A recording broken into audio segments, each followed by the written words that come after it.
I'm not someone who overreacts to things. Never have been. Growing up, I was always the one fixing problems while my younger brother Donovan created them. He'd charm his way out of every mess, and I'd be left cleaning up behind him. That dynamic followed us into adulthood. He became the golden child who could do nothing wrong in our parents' eyes, and I became the reliable one nobody worried about. Turns out that's exactly the kind of setup that leaves you completely blindsided when everything falls apart. I'm 35 years old, been with my wife Iris for 8 years, married for most of that time. We never had children, kept talking about it, but never actually pulled the trigger. I manage commercial properties across 3 different counties, decent money, stable career. Iris taught high school art at the local school. We had what I thought was a good life, normal and secure. At least that's what I believed until I discovered the truth. The warning signs started appearing gradually. Iris would mention late nights at school events, but when I checked the district calendar, those events didn't exist. Her phone was always placed screen down on every surface. She'd physically flinch whenever I walked into a room unexpectedly, like she was constantly startled. I'm not a paranoid person by nature, but I'm also not an idiot. About 2 weeks before everything imploded, I discovered a hotel receipt tucked in her car's center console. Nothing fancy, just a Holiday Inn off Route 9. The date stamped on it was for a Friday night when she'd explicitly told me she was attending a mandatory teachers conference.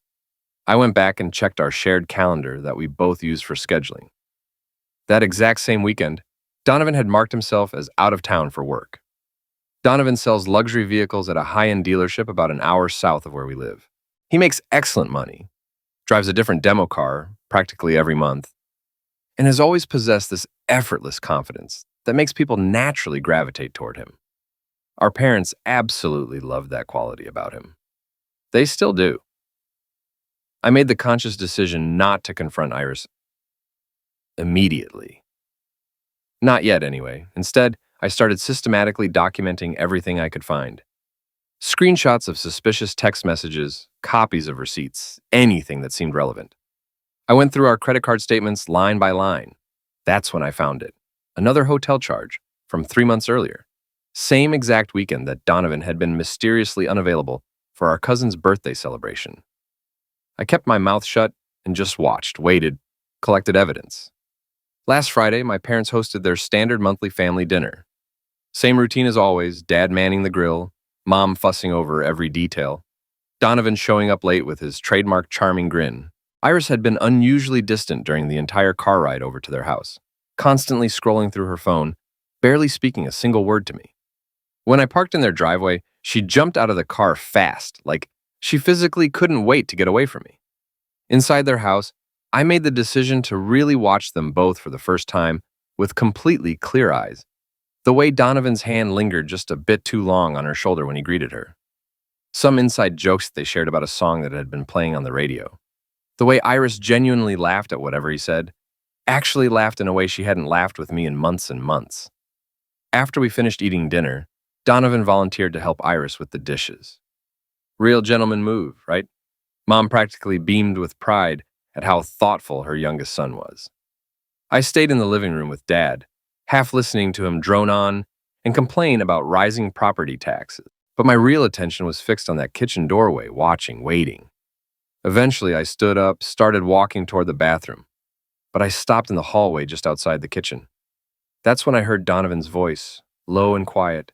"Tonight, same place." Iris's whispered response felt like a knife. "He won't notice. He never does." I stood there, completely frozen, hand gripping the bathroom door handle, keeping my face perfectly neutral. I felt absolutely nothing in that moment. No explosive rage, no devastating heartbreak, just this ice-cold, crystalline clarity about what was really happening. I walked back to the living room, finished my beer, made casual small talk with my father, hugged my parents goodbye like everything was normal. Iris stayed quiet during the entire drive home, but I didn't press her on anything, just drove us back in silence. Parked in our driveway, told her I had a splitting headache and was planning to go to bed early. She looked genuinely relieved. I waited patiently until I heard the shower running upstairs, then I grabbed my keys and my phone and left through the garage door. I knew exactly which hotel I'd seen on that receipt. I drove there, parked 3 rows back from the main entrance, engine off, windows cracked open slightly. Waited and watched. 20 minutes later, Donovan's silver Audi pulled into the parking lot. 5 minutes after that, Iris's Honda arrived. They used different entrances, but same final destination. I didn't storm into the building demanding answers. Didn't need to create a scene. Instead, I took time-stamped photos of both vehicles in the parking lot, then walked calmly into the lobby.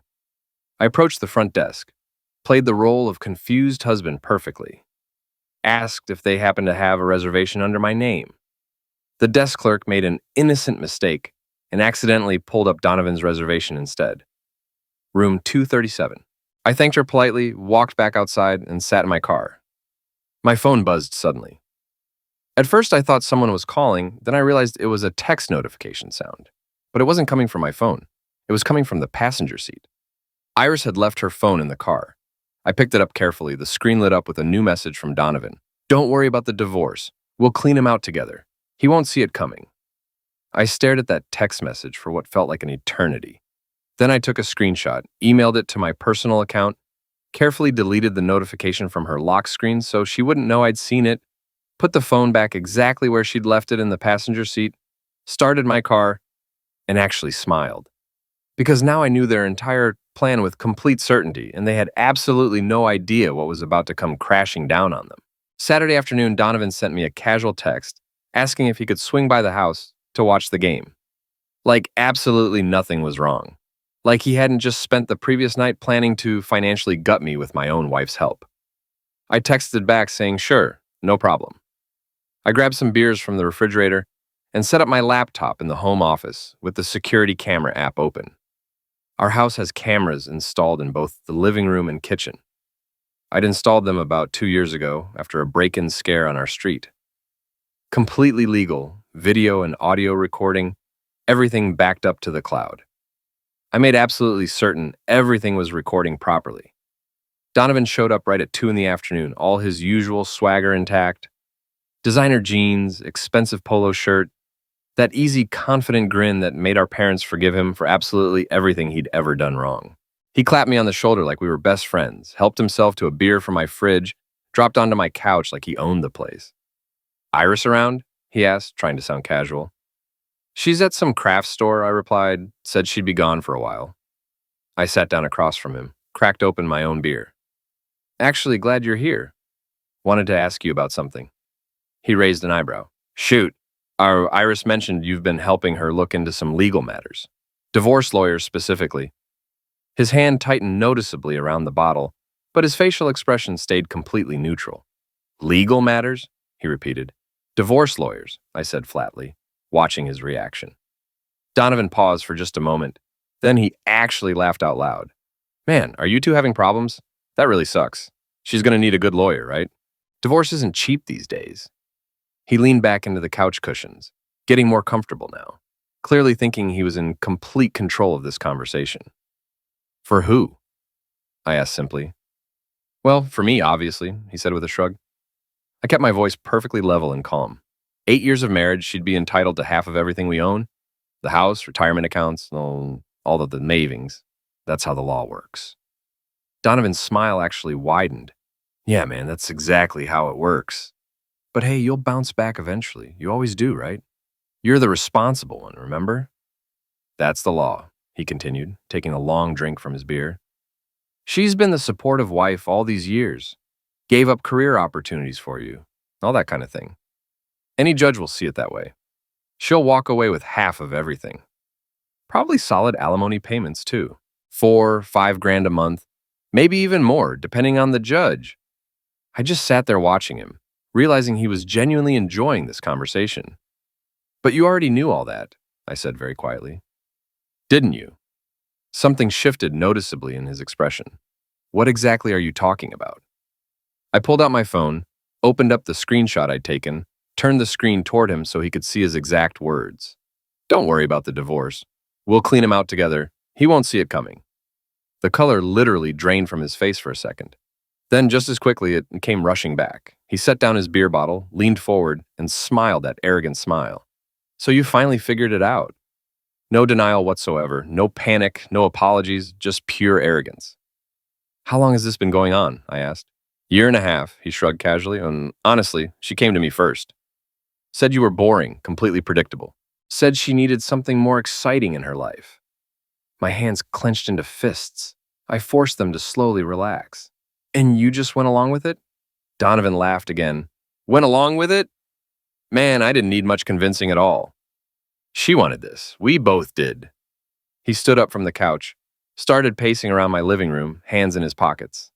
Look, I didn't plan it originally, but when it happened naturally, yeah, I absolutely went for it. She's my wife, I said. She was your wife, he corrected. He turned around to face me directly, and there it was, that look he'd carried his entire life whenever he got away with something. Face it, you were never enough for her, but I am. I stood up slowly. Get out of my house. Or what exactly? He stepped closer to me. You gonna kick me? That'll look fantastic in court. Violent husband attacks his own brother. She'll get everything, plus a restraining order. Get out, I repeated. Donovan's smile turned absolutely vicious. You know what your real problem is? You think being the good guy actually matters. It doesn't. People like me, we just take what we want and we get away with it every single time. He poked me hard in the chest. You know I always get what I want, even your wife. Then he shoved me hard backward. What are you gonna do about it? I caught myself against the wall. He was right in my face now, chest puffed out, hands ready for a fight. He swung at me first. I ducked under it, came back with an elbow strike directly to his ribs. He doubled over, gasping for air, swung wildly, managed to catch me in the jaw. I tasted life liquid in my mouth. We crashed hard into the coffee table, wood splintering everywhere. Donovan hit the corner of the table hard. His head snapped backward violently, crimson red immediately streaming from his nose. He went down on the floor, clutching his face with both hands. You broke my nose, he gasped. I stood over him, breathing hard, red liquid on my knuckles and crimson red splattered on the floor. Then I stepped backward, pulled out my phone, and calmly dialed 911. I need an ambulance and police, I said in a steady voice.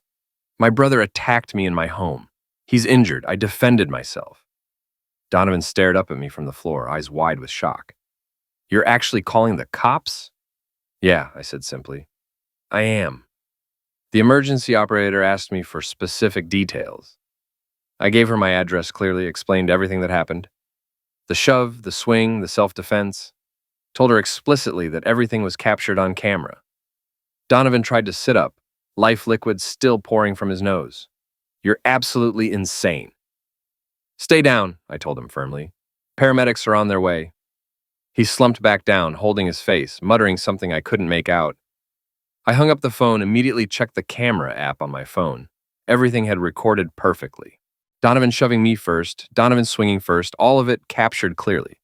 6 minutes later, I heard sirens approaching. Paramedics took Donovan out on a stretcher.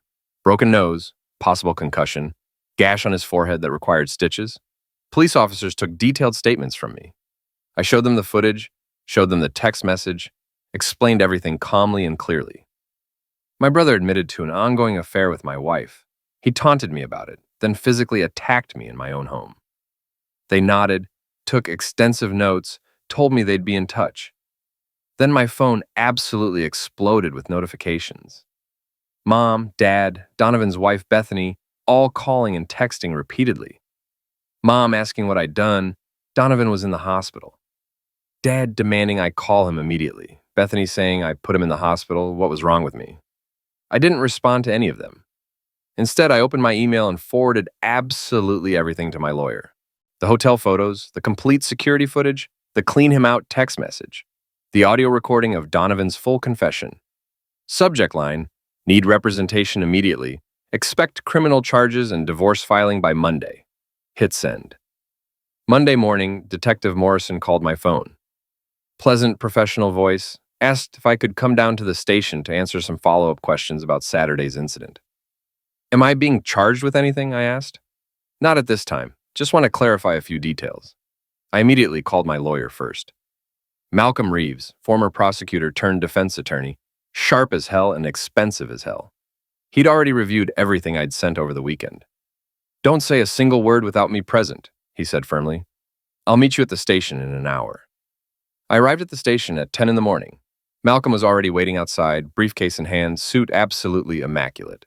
Morrison led us both to a small interview room. He laid out photos of Donovan's injuries across the table: broken nose, stitches above his eyebrow, significant bruising on his ribs. "Your brother's pressing charges," Morrison said. "Attack and battery. His official statement says you attacked him without any provocation whatsoever." Malcolm calmly slid a USB drive across the table. "That's complete security footage from my client's home, audio and video both. You'll clearly see that Donovan initiated all physical contact. My client defended himself lawfully." Morrison plugged it into his computer, watched the footage carefully. His expression never changed, but I saw the exact moment he realized this wasn't at all what Donovan had claimed happened. "Your brother says you were angry about financial matters, that you threatened him directly." "My brother admitted to an ongoing affair with my wife," I said calmly. "He taunted me extensively about it. Then he physically shoved me first. It's all captured on the recording," Malcolm added. "There's also text message evidence showing clear premeditation on Donovan's part to defraud my client in a pending divorce. We're completely happy to provide all materials to the district attorney." Morrison took more notes. "I'll need to review all this with the prosecutor." We left the station. Malcolm walked me to my car in the parking lot. "They're going to try spinning this narrative," he said. "Your family's already started. Your mother called the station early this morning, claiming you've been unstable for years, jealous of your brother since childhood." "Of course she did," I said. "Let them build whatever case they want," Malcolm said. "We've got actual facts. They've got feelings and wishful thinking."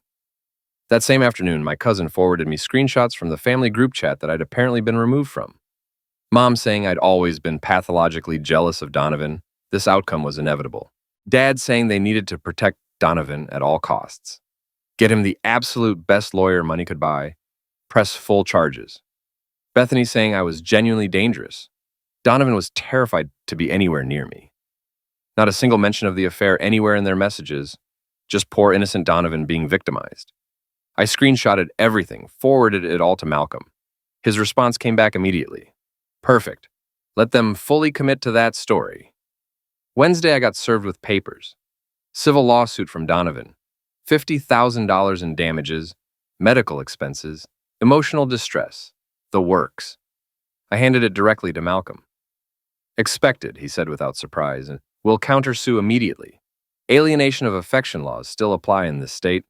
His affair with your wife is completely actionable." Thursday, the district attorney called Malcolm directly. I sat in his office while he put the call on speaker.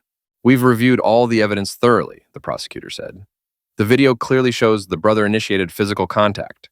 The self-defense claim holds up completely. We're declining to file any charges." Friday morning, I walked into the county clerk's office and officially filed for divorce. Grounds: infidelity. Evidence attached to the filing. I paid extra for immediate service. By noon that same day, a process server walked directly into Iris's classroom during fifth period and handed her the divorce papers in front of 23 sophomore students. Petty? Possibly. Satisfying? Absolutely. My phone rang within the hour, my father calling. I let it go straight to voicemail. "You're tearing this entire family apart. Your mother's beside herself with worry. Donovan is hurt, scared, and you're just making everything worse. Call me back immediately. We need to fix this situation." I deleted the voicemail, then I called Malcolm. "File the civil suit against Donovan. Alienation of affection. And let's move aggressively on the divorce." "Already drafting everything," Malcolm said. "But you need to understand your wife's going to fight this hard. She'll claim marital assets, demand alimony. She's probably already talking to aggressive attorneys." "Let her try," I said confidently. Malcolm paused. "You sound remarkably confident about this." "I am." "Why exactly?" "Because 8 years ago, when Iris and I got engaged, my parents insisted I protect myself financially. Said I'd worked too hard to risk losing everything. They pushed me hard to get a prenuptial agreement." I could hear Malcolm smiling through the phone. "Did you?" "I did. Iris signed it. Barely even read the thing. Thought it was just standard paperwork. And there's an infidelity clause built into it. If she cheats, she gets the absolute minimum the court allows, nothing more." Complete silence on the line. Then Malcolm actually laughed out loud. "You've been sitting on this information the entire time? Didn't need to use it until now? What about other assets? Joint accounts? Most of what I have is premarital or inherited money. The house was mine before the marriage. She's not on the deed. Retirement accounts are completely separate. She contributed almost nothing financially over 8 years. Teacher's salary versus my income, it's not even remotely close. So when she tries to take you for half of everything, she'll get a very hard reality check. Malcolm was quiet for a moment. Your family thinks they're protecting Donovan. They think they can pressure you into backing down from all this. I know, I said. They have absolutely no idea what's coming for them. No, I agreed. They really don't. The prenuptial agreement was 12 pages long. Iris had signed it on a Tuesday afternoon in my parents' attorney's office 8 years ago. She'd been annoyed about the entire appointment, wanted to finalize wedding venue deposits instead, but my parents absolutely insisted on it. It's just a formality, my mother had said reassuringly. Protects both of you. Iris skimmed through it quickly, signed in 3 places, and we went to lunch afterward. She never once asked what was actually in it. First mediation session was scheduled for February. Iris showed up dressed in a black dress, hair professionally done, makeup perfect, playing the wronged wife role perfectly. Her attorney, Victoria Hart, was well known for bleeding ex-husbands completely dry in high-asset divorce cases. Malcolm seemed genuinely amused when he heard who she'd hired. She's very good at what she does, he said, but she's about to walk straight into a brick wall. Victoria opened aggressively right from the start. My client is entitled to 50% of all marital assets. The home currently valued at $480,000, retirement accounts totaling approximately $340,000, investment properties. Malcolm calmly slid the prenuptial agreement across the conference table. Victoria stopped mid-sentence, picked it up, started reading carefully. Her entire face changed as she read. What is that? Iris asked, clearly confused. A prenuptial agreement, Victoria said slowly. Signed by you in February 2017. I don't remember signing anything like that. Page 7, Clause 4B, Malcolm said mildly. In the event of infidelity committed by either party, said party forfeits all claims to spousal support beyond minimum state requirements. Additionally, all premarital assets remain separate property. Iris went completely white. That can't possibly be legal. It's completely legal, Victoria said quietly, continuing to flip through pages, jaw visibly tight. You signed it. It's properly notarized, witnessed by 2 licensed attorneys. But I didn't know what I was signing. Ignorance isn't a legal defense, Malcolm said. You had independent counsel present at the signing. You were explicitly advised to read it thoroughly. The official record shows you declined that advice. I sat there watching Iris process everything. The house she thought was half hers, mine before we ever married. The retirement accounts, mostly premarital contributions and inheritance rollovers. The investment properties inherited from my grandfather, held in trust. What about alimony? Iris's voice cracked. 8 years. I supported him all that time. Victoria checked her notes carefully. Your income averaged $43,000 annually.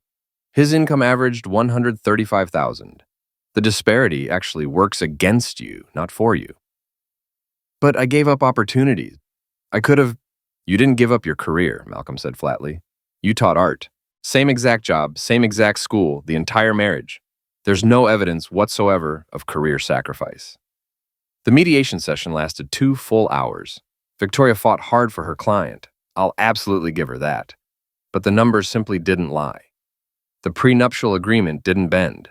Final settlement offer, Iris keeps her car, all personal belongings, and $600 monthly alimony for 18 months total. She completely broke down in the hallway afterward, full sobbing, mascara running down her face. I heard Victoria tell her firmly, take this offer. If you fight it in court, you'll spend more on legal fees than you could ever possibly win. Iris signed the agreement 3 days later. That same exact week, I heard through my cousin that Donovan's wife Bethany had filed for divorce as well. Messy, very public, extremely expensive. She wanted full custody of their 2 kids, the house, and maximum child support payments. Donovan couldn't afford a competent attorney. My parents were already paying for his civil suit lawyer. They didn't have the budget for divorce counsel, too. Then the phone calls to my office started. My secretary mentioned my father had tried reaching me 4 separate times. My mother called twice, using blocked numbers. I didn't respond to any of them. Malcolm updated me over coffee one morning. Your brother's civil suit is going absolutely nowhere. We filed a motion to dismiss based entirely on the security footage. His attorney knows it's hopeless. They're just posturing at this point. And our countersuit? Alienation of affection will settle eventually. He has no real assets worth pursuing, but it'll cost him significantly. Legal fees alone will bury him financially. By March, the fallout had accelerated dramatically. Donovan's job performance at the dealership absolutely tanked. He'd been a consistent top performer for years, pulling six figures easily, getting bonuses, driving demo cars. But word spreads incredibly fast in small industries. Affair with a married woman, bitter, messy divorce, brother in the hospital. His sales numbers dropped 70% in just 2 months. Then came the DUI arrest.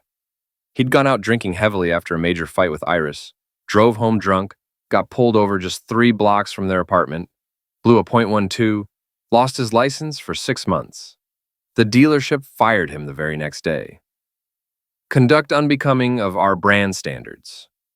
2 weeks after that, my secretary buzzed my office intercom. Someone from the school district called, asked if you'd be willing to provide a professional reference for Iris. I frowned.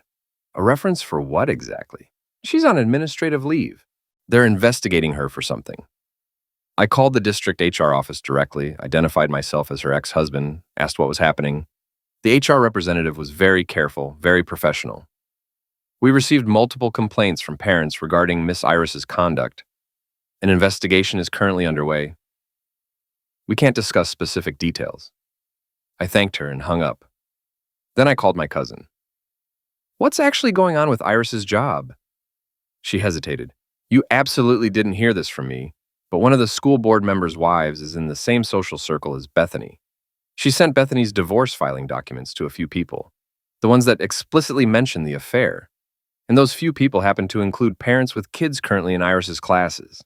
They complained to the district, said she violated moral conduct standards. District's investigating under the ethics clause in her employment contract. Will she actually be fired? Almost certainly. Teacher contracts have strict morality clauses. Affair with a married man while she herself was married, that's textbook violation. I hung up the phone, sat at my desk, and realized they weren't just losing anymore. They were actively collapsing. The golden boy was now selling used cars at some no-name lot on the edge of town. The art teacher was about to lose her teaching license permanently, and my parents, my cousin's next text told me everything. Your dad called mine asking to borrow money, said they're drowning in legal fees for Donovan, helping him with child support payments, trying to keep Iris's rent paid. They're seriously talking about selling the house. I stared at that message.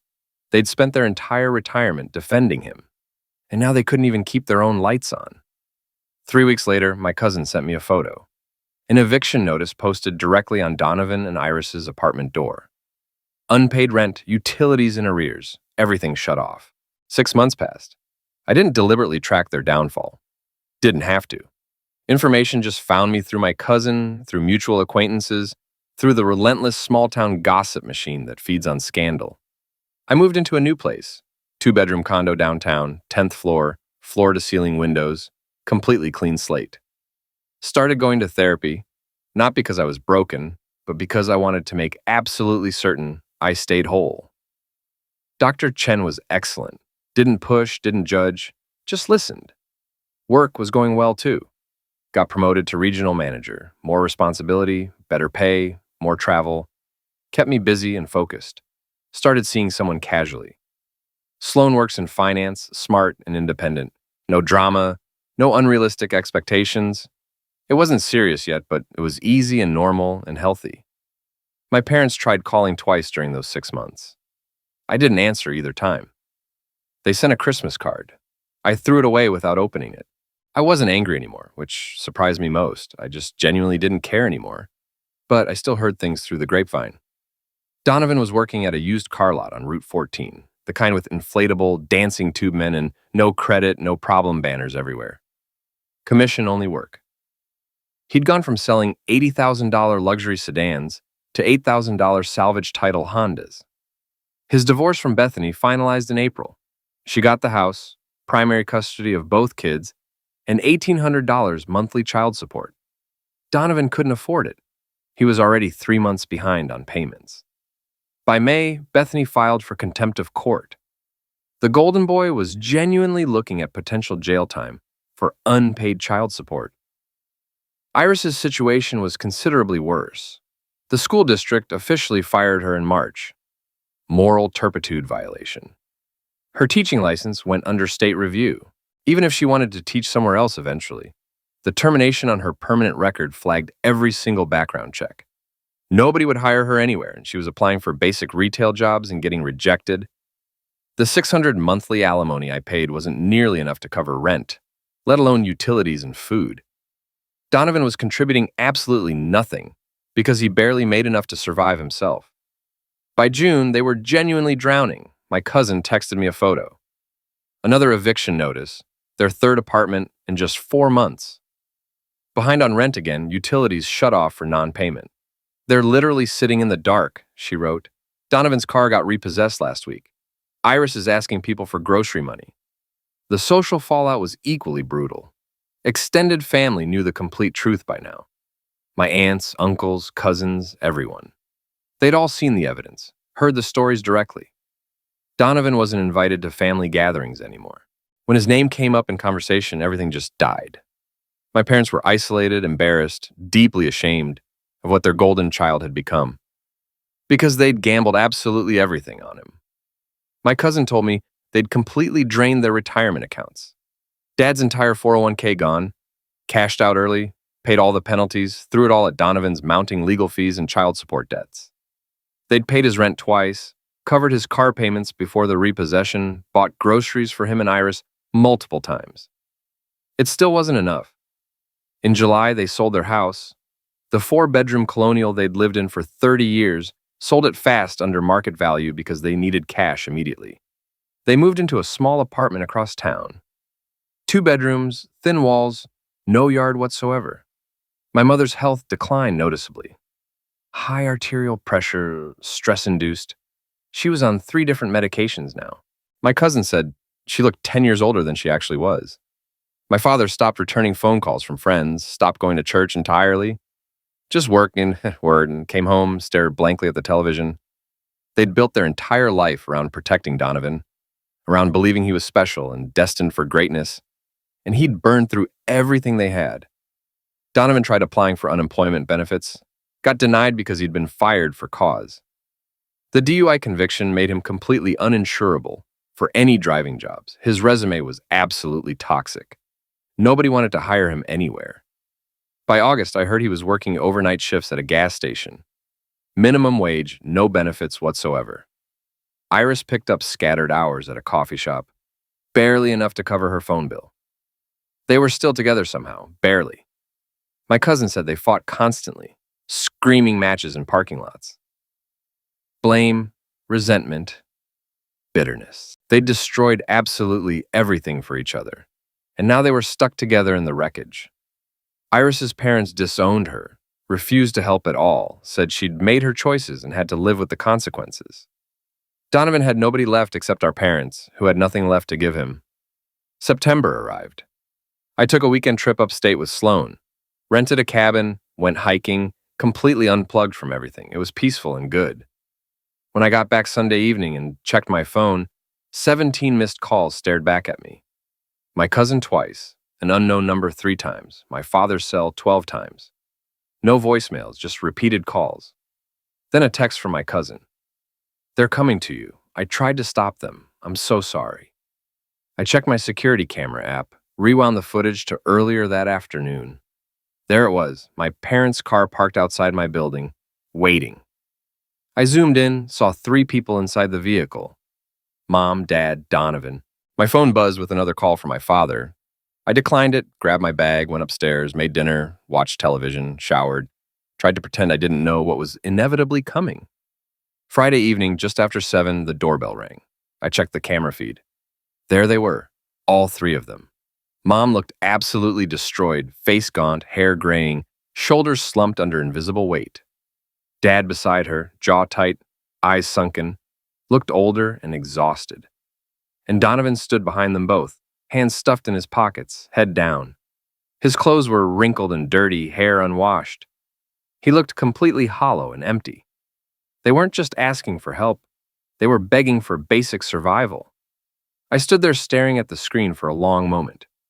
This was the moment they'd planned for, the moment they fully expected me to fold, to be the reliable one, the responsible one, the one who always fixes things while Donovan breaks them. I took a deep breath, walked to the door, and opened it. Mom's eyes were already red and swollen. Dad's hands trembled slightly at his sides. Donovan wouldn't even look at me directly. I didn't invite them inside. "Please," Mom said, her voice cracking immediately. "He's your brother. We're family. Family forgives each other." I leaned against the doorframe casually, kept my voice perfectly level. "Family protects each other. You protected him, not me. We didn't know the full situation. You knew exactly what he did. You just didn't care because it was him." Dad stepped forward desperately. "We're completely broke. Do you understand? We sold the house. Your mother's on medications we can barely afford anymore. We have absolutely nothing left. You had a retirement fund, a home, substantial savings. We spent it all defending him, helping him survive."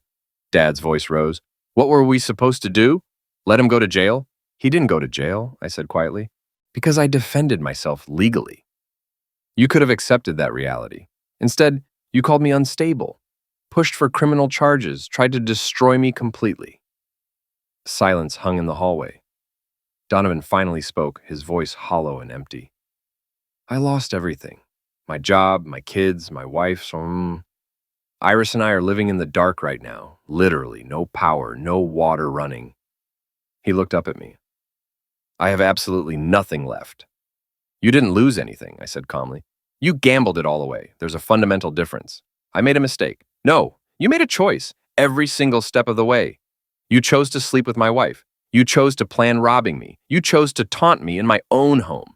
Those weren't mistakes. They were deliberate decisions."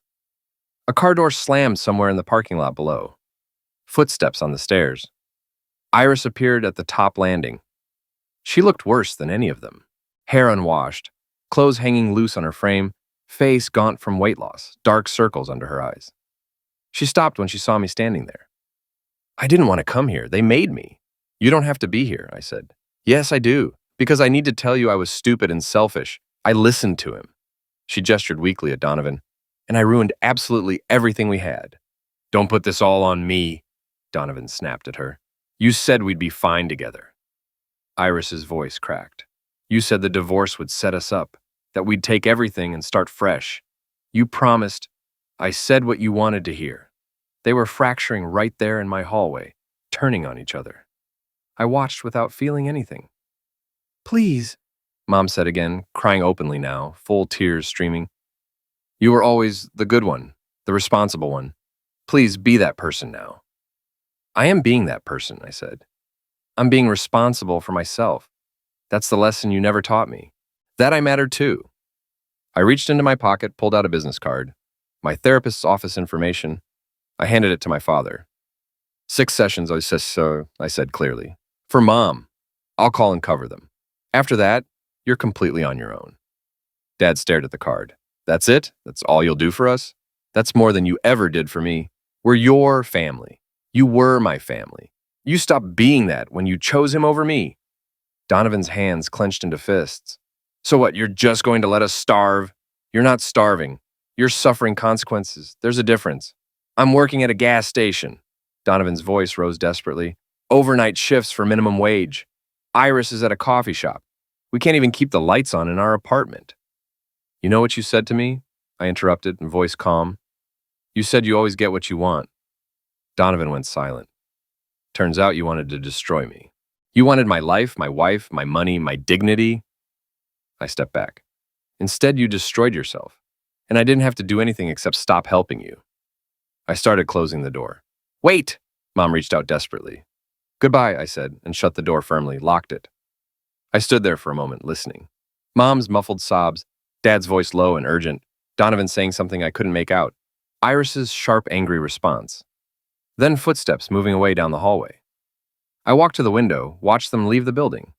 Donovan's shoulders were shaking, Mom leaning heavily on Dad for support, Iris walking separately with her arms wrapped around herself. They got into the car, sat there for several minutes, then finally drove away. 3 months later, Donovan filed for bankruptcy.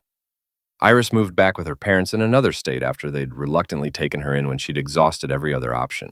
Last I heard, she was working retail somewhere, still permanently barred from teaching. My parents downsized again. Smaller place, cheaper state, far from anyone they knew. I got promoted again at work, bought a cabin upstate, started a serious relationship with Sloan. She's good people, keeps me grounded, doesn't ask about my family much. My cousin keeps me loosely updated on everything. Donovan is still working dead-end jobs, still behind on child support, still blaming everyone except himself. I don't think about them often anymore. But when I do, I remember that moment standing in my doorway watching them beg and choosing myself instead.